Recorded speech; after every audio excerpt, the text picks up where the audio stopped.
Now,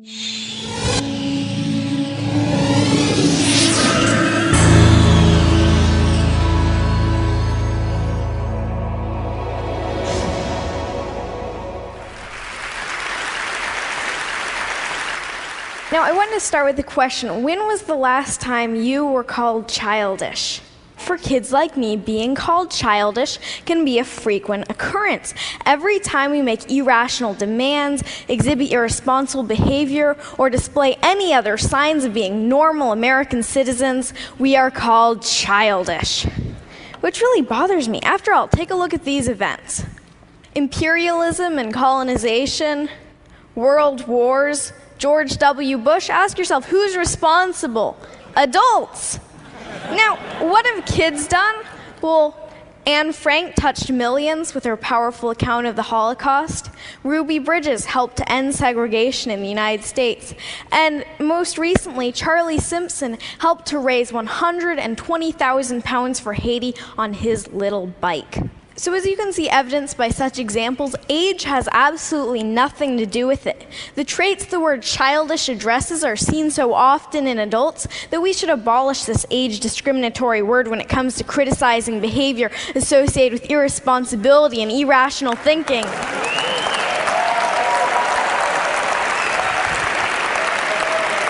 Thank you. Then again, who's to say that certain types of irrational thinking aren't exactly what the world needs? Maybe you've had grand plans before, but stopped yourself thinking, that's impossible, or that costs too much, or that won't benefit me. For better or worse, sweet kids aren't hampered as much when it comes to thinking about reasons why not to do things. Kids can be full of inspiring aspirations and hopeful thinking, like my wish that no one went hungry or that everything were free, kind of utopia. How many of you still dream like that and believe in the possibilities? Sometimes a knowledge of history and the past failures of utopian ideals can be a burden, because you know that if everything were free, then the food stocks would become depleted and scarce and lead to chaos. On the other hand, we kids still dream about perfection. And that's a good thing, because in order to make anything a reality, you have to dream about it first. In many ways, our audacity to imagine helps push the boundaries of possibility. For instance, the Museum of Glass in Tacoma, Washington, my home state, yoo-hoo, Washington, has a program called Kids Design Glass, and kids draw their own ideas for glass art. Now, the resident artist said that they got some of their best ideas from the program because kids don't think about the limitations of how hard it can be to blow glass into certain shapes. They just think of good ideas. Now, when you think of glass, you might think of colorful chihuly designs or maybe Italian vases, but kids challenge glass artists to go beyond that, into the realm of broken-hearted snakes and bacon boys, who you can see as meat vision.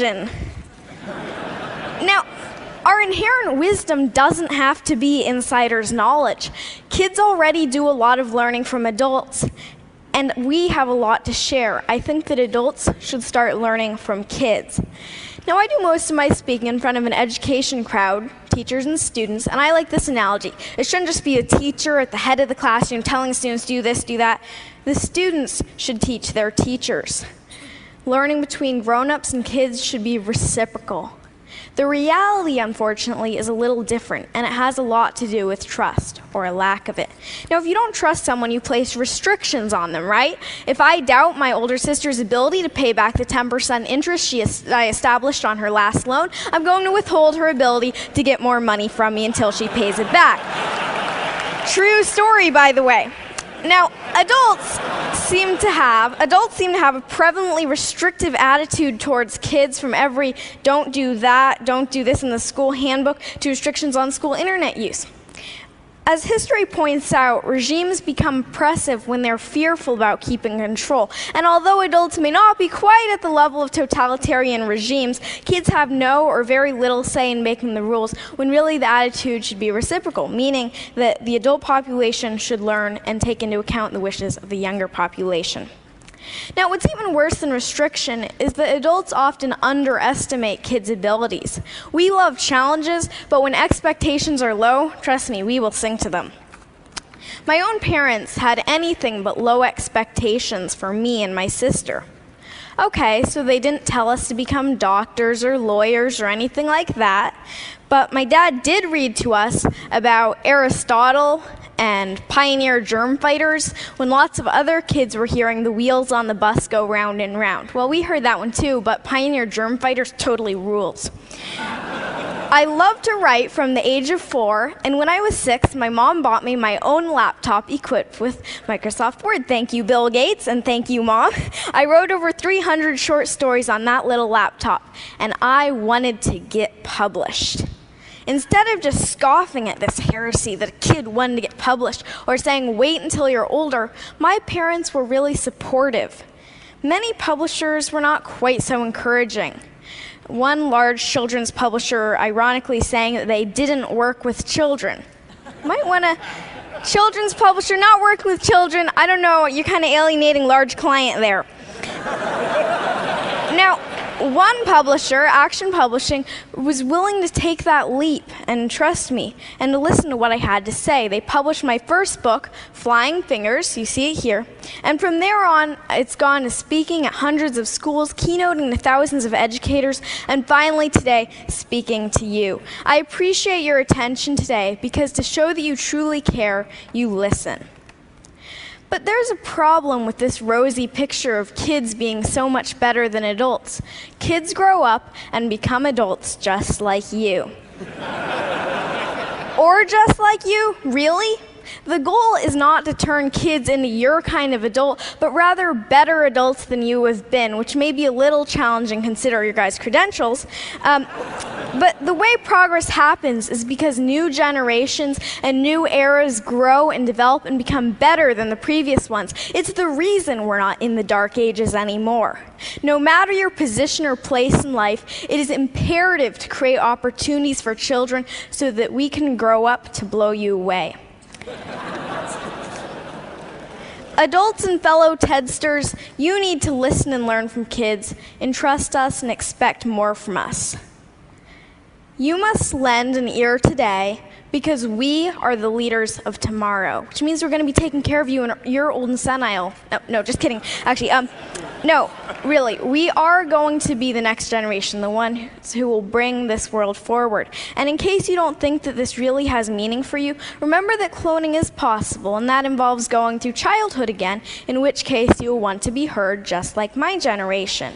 Now, the world needs opportunities for new leaders and new ideas. Kids need opportunities to lead and succeed. Are you ready to make the match? Because the world's problems shouldn't be the human family's heirloom. Thank you. Thank you. Thank you.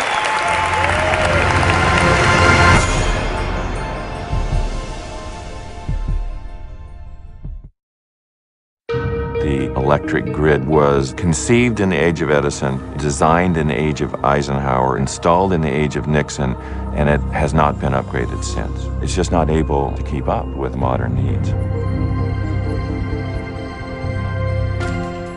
Well, the notion of the smart grid is using what we have better, making do with what we've got and not build so much new infrastructure. Software at the gateway between generation and transmission can solve that problem. The smart grid is actually a bunch of smart devices connected over a network to a bunch of computers. And the computers crunch all this data and then are able to optimize the system. What we're working on is helping utilities see what's actually happening in real time in terms of the flow of electricity between all those devices. Benefits the consumers, benefits the environment, all because of things we can now see that we couldn't see before. On the Olympic Peninsula, P&L's goal was to make the smart grid tangible. We were taking home area networks as a way of sending messages to the homes and to the devices in the homes about when they should run or not run. There was one other modem here that captured wirelessly the reports from the different elements. We saved approximately during this time 15% of our electric bill. If we can do that for everybody in the country, we're talking about saving $100 billion worth of infrastructure that we won't need to build. IBM has been the first big company to really see the opportunity to marry information technology with the grid. There are similar things going on in South America, Asia, in Europe. We've been working with Malta to make both the water and electricity systems much more efficient. It is a model for how we can then bring that to other larger geographic areas. The path forward to a smart grid is actually quite clear. We upgraded our telecommunications networks, our satellite networks, and we can do the exact same thing with a smart grid. A wind plant will go up and down by the minute. A solar plant will go up and down as clouds go over. So having a grid that can flex itself and manage these kinds of things is critical. We need to be planning for the kind of future that we say we want, which is an era of cheap, reliable, clean electricity for decades to come.